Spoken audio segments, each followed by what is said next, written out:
So welcome to the second lecture of Math466, Advanced Applied Analysis.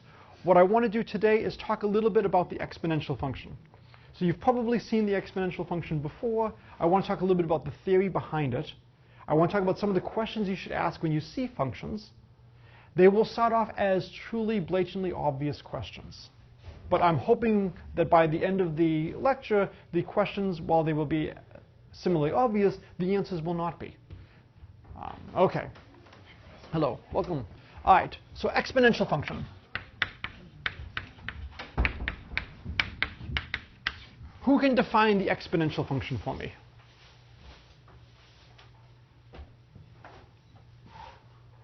Exponential of x. What is the definition?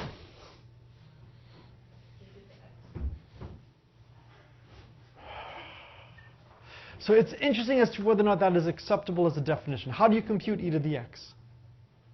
How do you raise an irrational number to potentially an irrational power? I know what 2 cubed is. I even know what the square root of 2 to the 4th is. But what would it mean to take pi and raise that to the square root 2th power? So e to the x is a notation for it. But it's not the definition for it. What is the definition of e to the x? Yes? Do we have to define e first? Well, but I'm saying even if you define it, what does it mean to raise a transcendental number like e to the square root of 2th power? I know what it means to square a number. I know what it even means to take a number to the half power. It's asking, if I want x to the 1/2, what number y satisfies y times y equals x? So I can take a square root. I can do things to rational powers. You could say, well, if x is irrational, let's look at a decimal expansion of x, and we'll define e to the x as just taking more and more digits of that x, and then prove that that limit exists and is uniquely determined. So you could define it that way. But there's real work going behind defining just e to the x. So does anybody know a definition of e to the x? There's 2. Okay, so one is the limit. Good. It's like 1 plus 1 over n. Well, I'll do x over n because we're doing e to the x. Okay, yeah. To that. Good. This is one of the definitions. There's another definition. This is the series definition. Or it equals the sum, n goes from 0 to infinity, of x to the n over n factorial. This is the definition you often see when you're doing compound interest. You start off with $1 and you get x spread out over n cycles a year, compounded n times a year. And then the limit as n goes to infinity. This is the continuously compounded interest. So the first question is, are these two definitions the same? So how would you show that they're the same?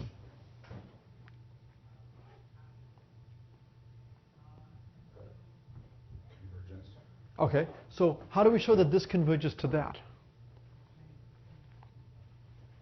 I've got 1 plus, let's truncate. So let's say I have 1 plus x over n to the n. What might you want to do to study a quantity like this? I think a lot of people have taken classes with me here, right? I've got 1 plus x over n to a power. Right. You should have a Pavlovian response, right? Right? What is the difficulty in taking a logarithm of this?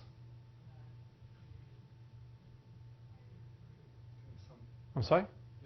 No. I mean, if I take logs, come on, look. The log of this is just going to be n times the log of 1 plus x over n.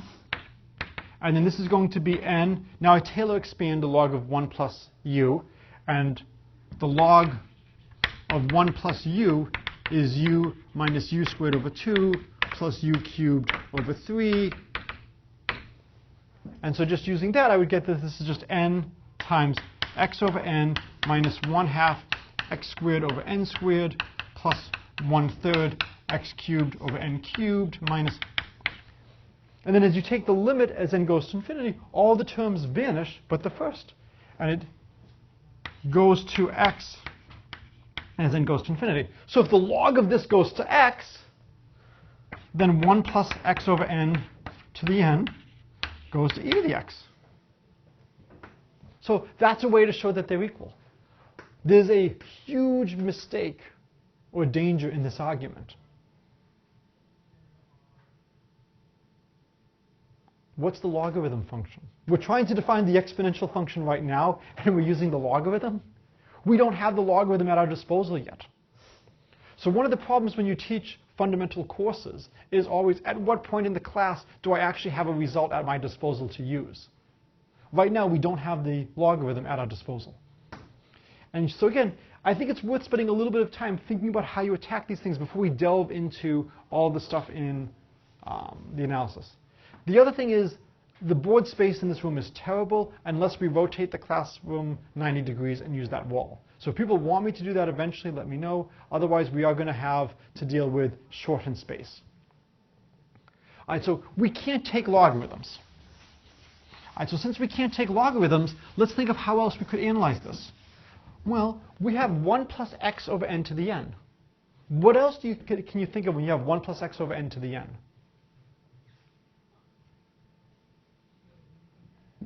What could we use to try to understand 1 plus x over n to the n?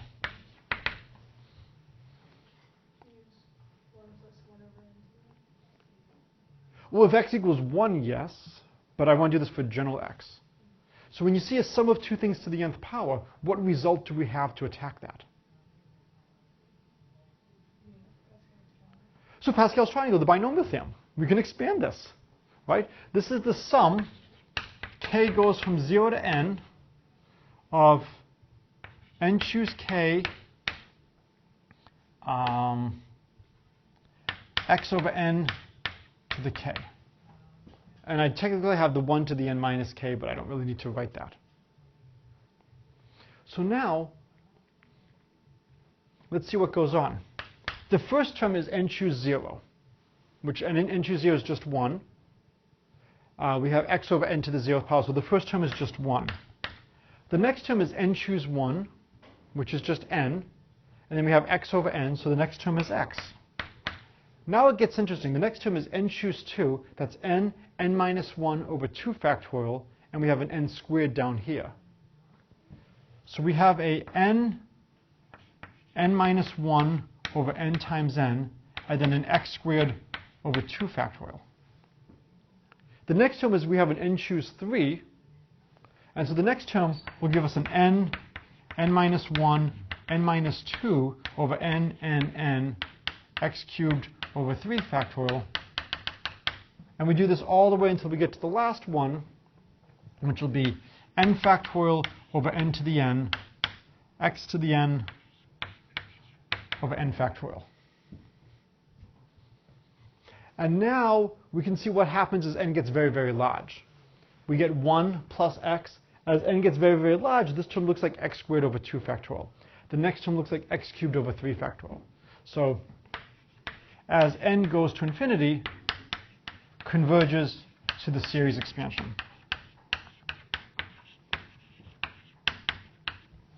Okay? So this is a way to rigorously prove that the limit and the sum are actually the same. And depending on what problem you're using, sometimes it's more convenient to look at the exponential as a limit. Sometimes it's more convenient to look at it as a sum.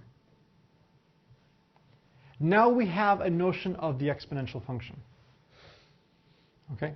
It turns out the exponential function is extremely important in calculus. And it's important in a place you might not expect. So I'll try to use this side of the board for a little bit. What's the derivative? So here's function derivative. Derivative of x cubed. 3x squared. X to the 4/5.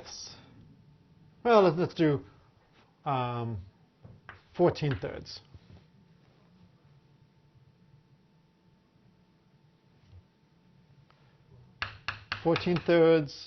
X 14/3 minus 1, in case the arithmetic is too hard. X to the square root of 2. Root 2 x to the root 2 minus 1. There are three different levels of proof here. For the derivative of x cubed, we just use the binomial theorem. So the proof,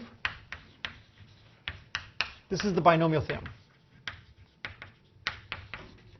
We actually don't need the full strength of the binomial theorem. All we really need to know is that when we look at x plus h cubed, it's x cubed plus 3x squared h. We don't need to know the other stuff other than that. It's times at least an h squared. So we don't really need the full strength of the binomial theorem, but it's the binomial theorem. How do you find the derivative of x to the 14/3? If I try to look at x plus h to the 14/3, how do I expand something to a non-integer power? What does it mean to raise something to a non-integer power? You can't use the binomial theorem. What you do for this one is you let f of x equal x to the 14/3, and you let g of x equal f of x cubed. And now we can take g prime of x is 3 f of x squared f prime of x, and that's going to be 14 x to the 13, because f of x cubed is x to the 14. And now we can solve for f prime. So really, if you want to calculate the derivative of x to the 14/3, there's more work than is typically done. So I'm curious, has anybody seen this point emphasized, that the derivative of x to the 14/3 is harder than the derivative of x cubed? It gets even worse when you get to x to the root 2. What do we mean by x to the root 2? How would you take the derivative of x to the root 2? So for this one, we write f of x is x to the root 2 is equal to e to the root 2 log x. And the way we take the derivative of this is we use the chain rule, and we use facts about the exponential and the logarithm. So if we call this g of x, we would then get g prime of x is equal to e to the root 2 log x times the derivative of this, which will be root 2. And what's the derivative of log of x? 1 over x. Now we substitute that this is just x to the root 2, and you get root 2 x to the root 2 minus 1. The minus 1 is actually coming from the derivative of the log is 1 over x. So it's just, if you haven't seen this before, it's worth seeing what people swept under the rug in your calculus classes. So if you thought you knew how to take the derivative of x to the root 2, you had all the pieces, but it may not have been isolated. And so given that this is a schizophrenic class with splits between both real applications and general theory, it's worth emphasizing a little bit about why we have to be careful, how easy it is to assume things and not even realize that you're assuming things. So this is one of my favorite examples. The Calc 1 students do not appreciate this. They're quite happy to just take it on faith. Yes? Didn't you need to start your camera here on the iPad? Oh, crap. Oh, no, it's going. It is going? It's going, yes. OK. Yeah, normally it's like OK, so it is going, but now that I've set that down over here, so now I have to, yes. So there we go. There's the exercise that I need. And so anybody who's watching this might think they've had one too many beers. OK. So there's a bunch of questions we can ask about the exponential function. We now have this notation that the exponential function is e to the x. And we think that this is good notation. So I've told you that you have to prove e to the x, e to the y is e to the x plus y. And this is a binomial theorem. This is this infinite sum times this infinite sum is this infinite sum. So I'm going to leave that for you as an exercise. So there's a bunch of questions I want to ask. So the first one is the following. Question. Given some number z prime in C, does there exist a z in C such that e to the z is z prime? What's the range of the exponential function? So when you see a hard question like this, you might ask an easier question first. So rather than looking at all z and c, maybe let's just look at all real numbers. Easier. Let's assume z prime is an R. Can you get every real number as the exponential of something?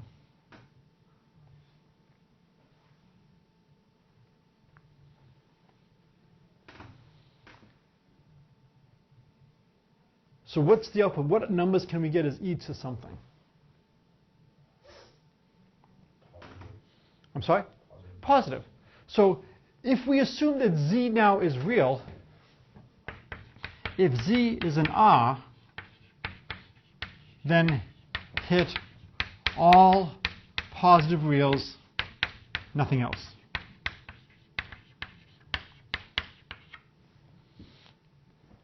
So if you think about this sum, we take a number and we raise it. If our number is positive, clearly going to be positive. If our number is negative, it's just 1 over that number. And with a little bit of work, you can show you can get any positive real number. And so it turns out the exponential function is a really nice, it's a 1-to-1 increasing function. It has an inverse. What if we allow ourselves to use imaginary numbers? What if we allow ourselves to use complex numbers? What numbers can we hit? And now it's not as clear. If I look at the exponential of I, what is e to the I?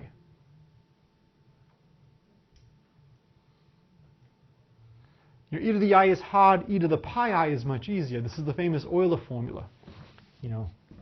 E to the pi I is, it's -1. So if you think of this as cosine pi plus I sine pi, cosine of pi is 0. No, cosine of pi.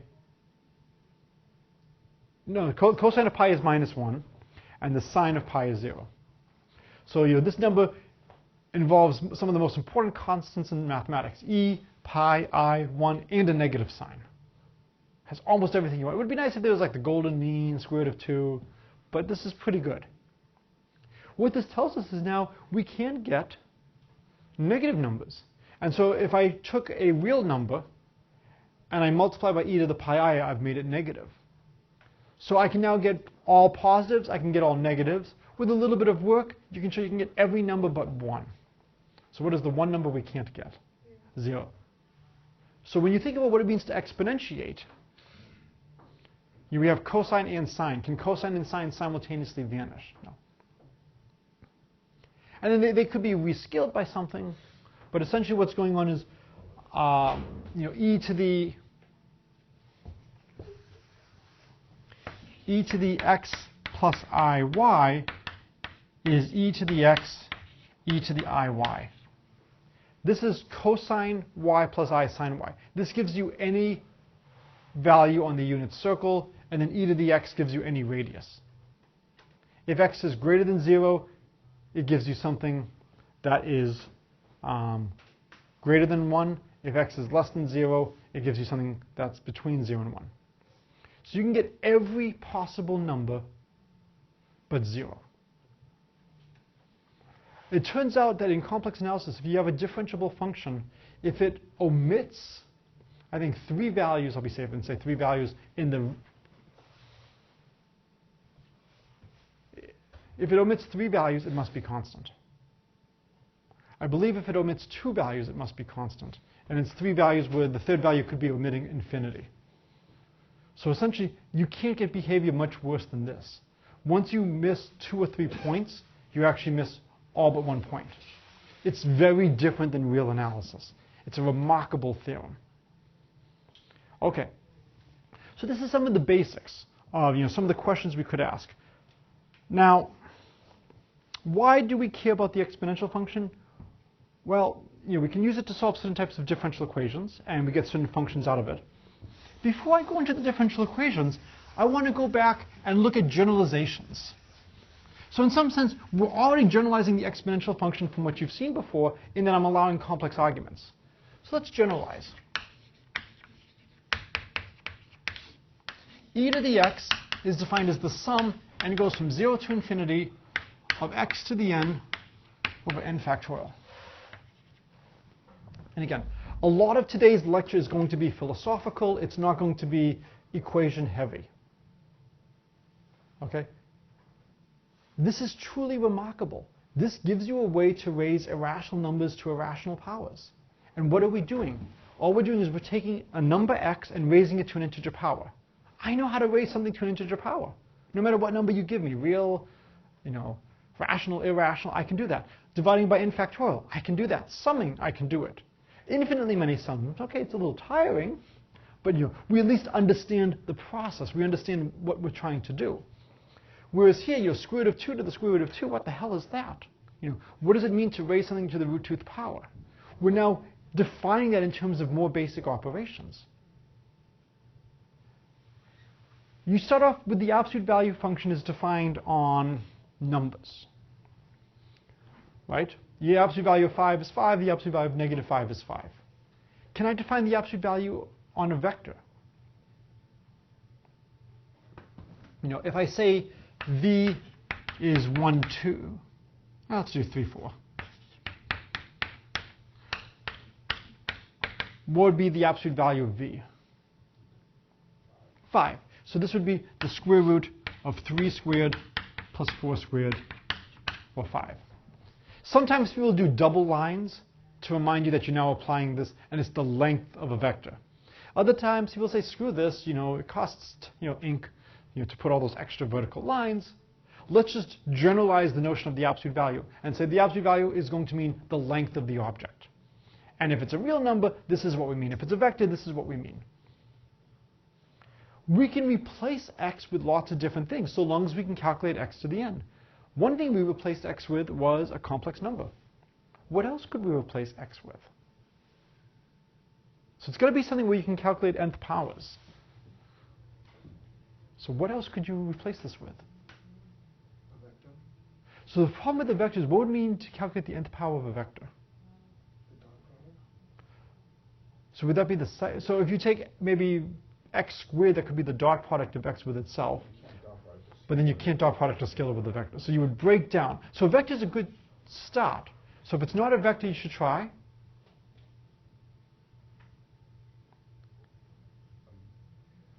a matrix, right? Let's try a matrix. E to the a is the sum, and goes from 0 to infinity, of a to the n over n factorial.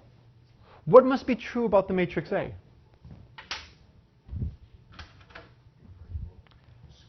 Square. Has to be square, because if it's not square, we can't do... Why does it have to be invertible? I guess maybe it doesn't. I mean, it's nice to have your matrix invertible. But does it have to be invertible for this formula? At least it doesn't appear right now that it has to be. We can definitely have A as, we need A to be square. What should A to the 0 be? The identity matrix. So very similar to how this is, 1 plus x squared over 2 factorial. This should be identity plus a squared over 2 factorial. So I've given you a definition for e to the a. What do we need to show now?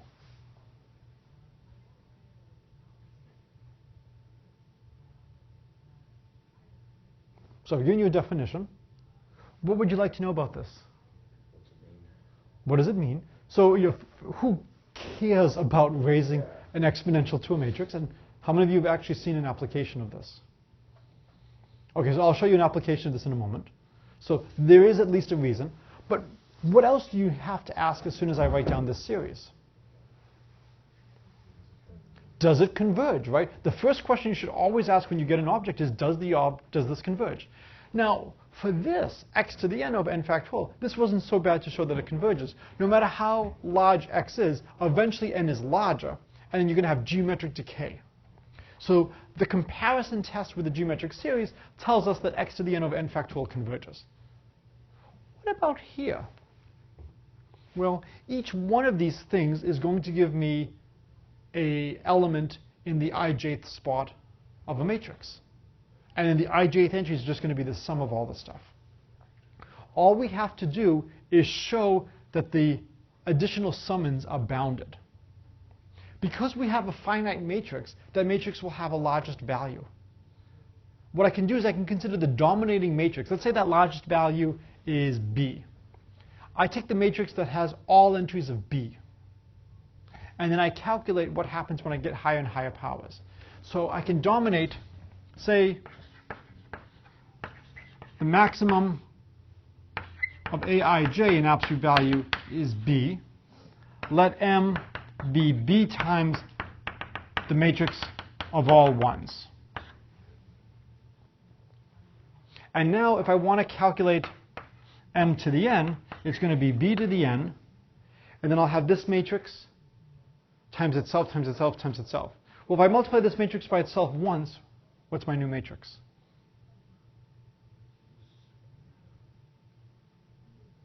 So the matrix of all ones times the matrix of all ones, it's the matrix of all n's.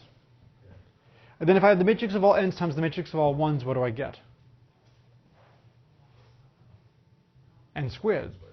Then the matrix of all n squared times the matrix of all ones is all n cubes. So this becomes the matrix of all n to the n's. So it'll become B to the n to the n, and then the matrix of all ones. So what I can show is that the ijth entry of a to the n is at most b to the n times n to the n.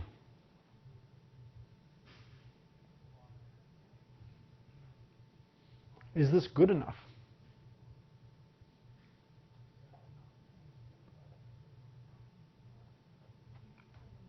Wait, can you say that one more time? Sure. So if I replace m by b with the matrix of all ones. So let's do some algebra. Let's see what happens when we look at the matrix of all ones. Are we trying to do the max of aij is equal to m? I wanted, if I could show that the maximum entry of a to the n is not growing too rapidly, that when I divide by n factorial it's still small, then I'll know the sum converges. And so I was trying to say the worst possible matrix I could look at would be the matrix that's the maximum value occurs in every single entry, and they all have the same sign. So I could just pull out the b, because that's not going to be that bad. So the worst case is essentially I have this matrix of all ones. And now I multiply it by itself. And so what do I get? So I'll get so I'll get n for each entry. N, n, n, n. If I do it again, so now 3 times, I'll get n cubed times the matrix of all ones. And every time I do the matrix of all ones, I get another n. So I'll have a b to the n to the n. I have n factorial. What's the size of n factorial? N factorial is approximately n to the n e to the minus n square root of 2 pi n. Uh-oh. This is going like, b to the n to the n. I divide by n to the n e to the minus n. This is exponentially growing.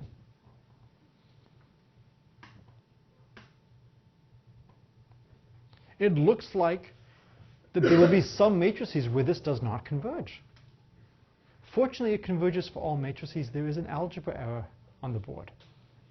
Deliberately did a subtle mistake.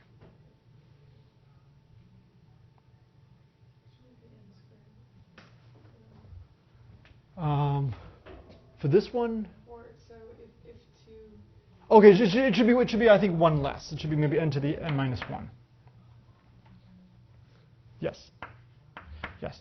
That was the accidental mistake. It's shifted down by 1. So if it's 3 times, it should be n squared. There's a deeper mistake. And I've actually seen this in many papers I've refereed for journals. It's a mistake that's done all the time. And it's a great way to talk about the value of good notation. I have n in my expansion over here, and I have n as the size of my matrix. They're not the same n. What's the size of this matrix? It's not necessarily the same number as that, so we need something for the size of that matrix. So if we say that this matrix is, say, A is m by m, then when I do it, I'll get m squareds, then m cubes. And so I will get m to the n minus 1. And now we see, oh, look, it's b times m to the nth power, essentially. It's only growing at a fixed rate, at an exponential rate. But the decay is n over e to the n. This is decaying faster than exponential. And now everything is fine. This is one of the most common mistakes people make, is they use the same quantity to denote two different things, and they don't even realize they're doing this. When I write down the size of my matrix, I have to be very careful it's not the same thing as my summation index. And so now, because n factorial, this is basically, n over e to the nth power square root of 2 pi n. This part over here is basically, bm to the nth power. This is some fixed number to the nth power. This is a growing number to the nth power. So as n gets very, very large, this denominator is enormously larger than the maximum possible numerator. So no matter what matrix you put in here, this will converge. It's a little bit more work than the exponential function to show that things are converging. What you can often do is you can do worst case analysis. What's the worst possible case? How could the matrix elements grow as fast as possible if I have catastrophic alignment? Every entry in my matrix is equally large, and they keep reinforcing, and every entry is filled. Even in that case, we're okay. Okay, so we now know that this sum converges. So the next question is we can ask questions similar to before. Given m, does there exist an A such that e to the A equals m? Can I write any matrix as the exponential of a matrix?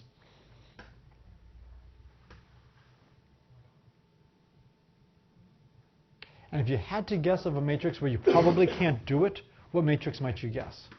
Identity. Okay, why identity? It has zeros.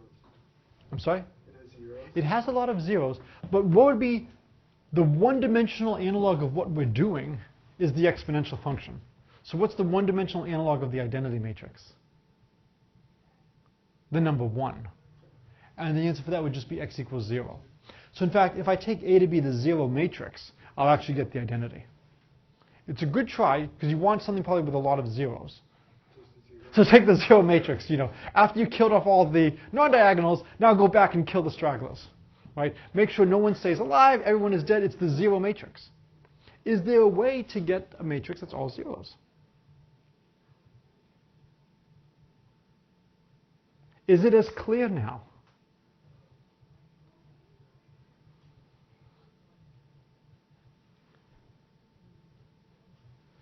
So at this point, I do not think the answer is nearly as clear as it is in one dimension.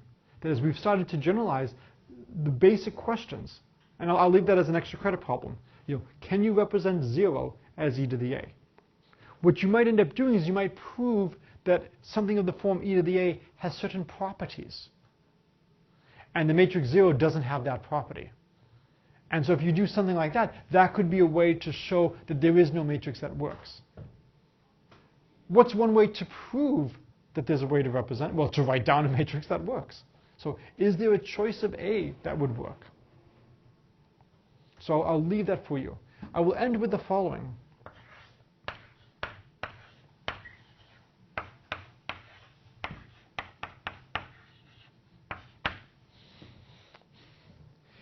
E to the A times e to the B is e to the A plus B. And let's say A and B are the same size matrices, so that this makes sense. Both square matrices. What do you think? This infinite sum times this infinite sum equals that infinite sum.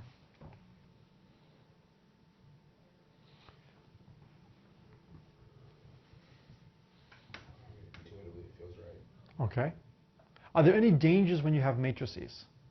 What goes wrong? What's different in matrix land than real number land? It goes without saying A and B should be the same size. Well, yeah, it goes without saying. We've said it, but yeah, this is like the Declaration of Independence. We hold these truths to be self-evident. Well, if they're self-evident, do we have to enumerate them? Or are we insulting the King of Britain and saying, you don't know these self-evident truths, so we're going to list them for you? What's the danger when you work with matrices? The order you multiply them matters. So when I look at e to the a, I have this whole sum of A matrices, followed on the right by this whole sum of B matrices. And over here, I have A plus B to the n. I'm expanding that out. I'll have A plus B, A plus B, A plus B. Uh-oh, they're not necessarily going to be in the same order. Can you give me a condition where you think this might be true? For what? If A and B have a certain relationship, maybe this is true. Inverses? So if A and B are inverses, it would work. Inverses is a special realization of a key property. It's It commutes. Yes, if commute. Hell no otherwise. As in AB equals BA. Yes. So AB equals BA. And in fact, what you define is something called the commutator. So the commutator of A and B is AB minus BA. It measures how far away A and B are from commuting. And you actually get a formula for what e to the a, e to the b is in terms of commutators of commutators of commutators of commutators. It's one of the most beautiful formulas I've seen. Is that for like 4 dimensions, or is that like an infinite summation? Infinite summation. Okay. It's an infinite summation. And as you go deeper and deeper and deeper, you have more and more commutators. It's called the Baker-Campbell-Hausdorff formula. It does exist. It is non-trivial. But it makes sense that it should depend on something like that. That if A and B commute, then there's no problem, and we can mimic the one-dimensional result. So this is, again, one of the things I want to do in this class is talk to you about how you should think about problems. Most of you are never going to be really working with exponentiating matrices on exponentiating matrices, but the way you approach a problem like this, the theoretical issues this suggests, that's the important thing. And that what seems truly obvious in one dimension does not always hold as you go deeper. This suggests that you always want to reduce and look at these lower cases to build up intuition, but you have to be careful. You could have the wrong intuition. Okay, so now it's time for the who gives a damn, right? Why do we care about exponentiating matrices? This is the schizophrenic course. It's not enough to just do theory. The theory should have some application. So let's go to differential equations. How many of you have taken a class on differential equations? How many of you have not? Okay, good. So it does add up to the number of students here. So there's at least one professor in the department who thinks you should have to take differential equations before you graduate. I would be willing to vote for that if we required students to take one computer science class, because I think that's so important. I'd be willing to support that and make an alliance. Differential equations is a wonderful subject. What's that? Classic. Oh, yeah. You have to build a coalition. Yep. And then once you get the support, then you drop the differential equations. So let's say I have y prime of x equals a y of x. This is one of the nicest differential equations I can do. I have both y prime and y, and I have just some free constant. So for those of you who haven't taken differential equations, do you know how to solve this? I want a function whose derivative is a times itself. Any thoughts? I'm sorry? Right. So the easiest case is what e to the ax. I was about to say, take a to be 1, and I want a function which equals its own derivative. Ah, that's the exponential function. Maybe that's why Miller began today with all this talk on the exponential function. And if I put the a here, this leads to just y of x is some constant e to the ax. We can consider a vector analog. Let's have y now as a vector, and we'll take the derivative, is some matrix times y of x.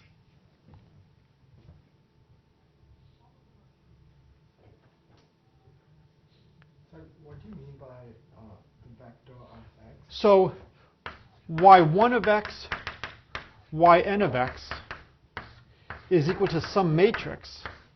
Oh, so these are derivatives, times y1 of x, yn of x. So I'm trying to solve a system of differential equations where each derivative is a linear combination of the initial functions. So this occurs in a lot of problems, not surprising because we like to linearize things. What do you think the solution is to y prime of x equals a y of x?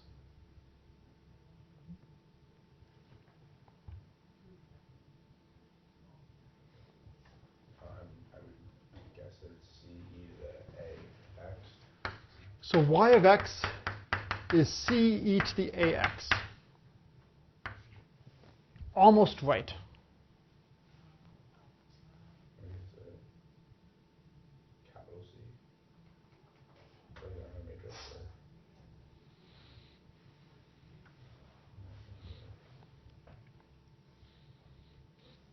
We've got to be careful.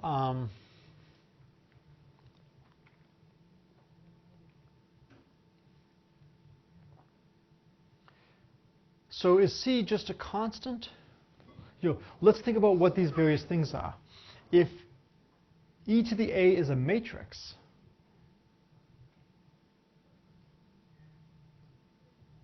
this is an operator, okay.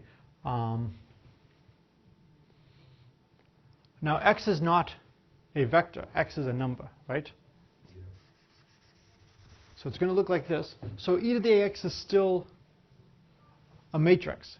Ax is a matrix, e to the ax is a matrix. So I have a constant times a matrix, that's a matrix. This is a vector, not a matrix. Right. So we need to rewrite our solution here. When x equals 0, what should y of x be? It should just be y of 0. Right. So I want to write my constant as y of 0, and I'm going to write it on the right. So now over here, I'll take your e to the ax, and I'm going to just move your c over here, and I'm going to make it as y of 0. And now when you differentiate this with respect to x, basically just the matrix A comes down. And you'll get y prime is a y of x. So this matrix exponential allows you to solve systems of equations, systems of differential equations. There's a lot of things in physics that are modeled like this, and they have different constraints on what the matrix A must be. So being able to handle problems like this is extremely important. Okay. So now I want to pivot and start talking a little bit about some of the material from chapter 11. So there's a lot of terminology. We've got about 5 minutes left. I want to talk about the inner product.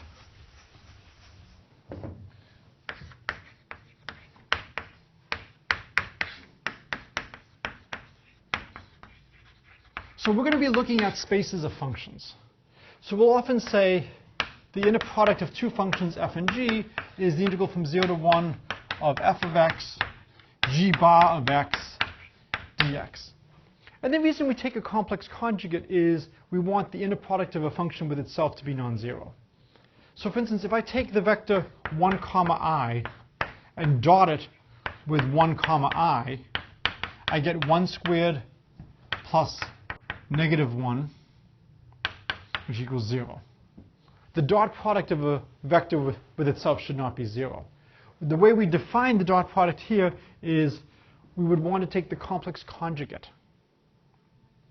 And so if we look at 1i dotted with the complex conjugate of 1i, then we would get 1 squared minus negative 1, which would be 2. And so by putting in the complex conjugate here, we are sure that f dotted with f is non-zero. And in fact, if your space of functions is nice, the only way you can be zero is if you are the zero function, or if you're zero almost everywhere. So why do we use this as the definition of dot product? Have you seen this as a dot product in a real analysis class? That f dot g, you've not? Okay, I'm seeing some yeses and some nos. For those of you, raise your hand if you've seen it in a real analysis class. Did you take real analysis or applied real? Okay, for those of you who took real, aha! There is a difference between the classes. Excellent. Okay, so let's say I give you a vector v is v1, v2, vn, and I give you another vector w is w1, w2, wn. The dot product v dot w is just the sum of wk, of vk, wk. What I can do is if I give you a function, I'm going to associate that with the following vector. F of 0 over n, f of 1 over n, dot dot dot, f of n minus 1 over n. And similarly for g.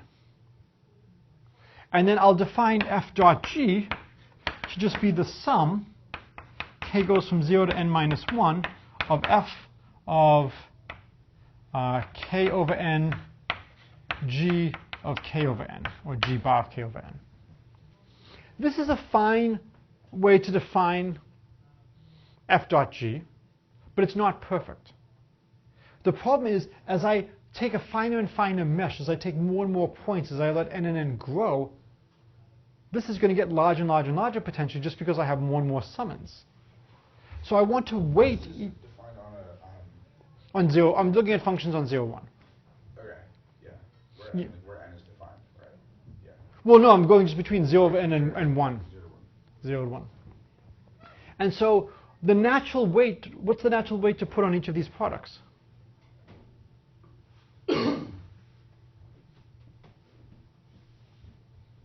I want something that as I take more and more pieces, let's say f is the constant function 1 and g is the constant function 1. Then 1 dotted with 1 should be 1.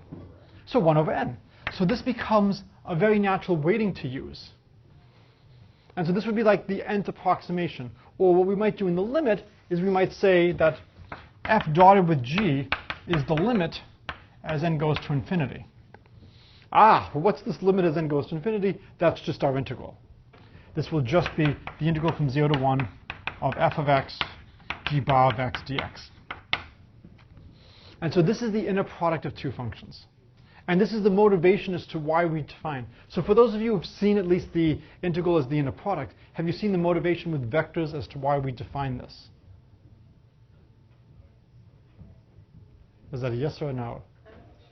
Okay. But this is where it's coming from. This is why we've made this as our decision. So now we have a notion of orthogonality. What does it mean for one function to be orthogonal to another? It will mean that their integral will be 0. And then we can start asking which functions are orthogonal to which functions. If you look at Taylor series, one of the problems with Taylor series is the functions 1x, x squared, x cubed are not mutually orthogonal. The sines and cosines are going to be orthogonal. And then even better than orthogonal is orthonormal. So they all, not only are they mutually perpendicular, but they all have length 1. And the whole point is we want to expand functions in terms of simpler functions. It would be wonderful if, like rocket boosters, you have things that just kick in at various stages. So the Taylor series, you do have things kicking in at different stages, but they're not mutually perpendicular, and that gives you some difficulty. Whereas with the sines and the cosines, we're going to be working in different directions. And so for Wednesday's class, we're going to continue on this. We're going to now look at the exponential function which we've described, and we're now going to look at e to the 2 pi I n x. That's going to be our building block function. We'll see it's a sine and a cosine. And then from that point onward, we're going to then start talking about when can you write a function as sines and cosines. We're going to always have the question of, does it converge? Then if it converges, does it converge to our function? It might converge to something else. Could there be something else? Is it unique? So all of these questions that we were looking at today, we're going to be applying to these things as well. All right, this is a good place to stop. The batteries don't seem to have died. Excellent.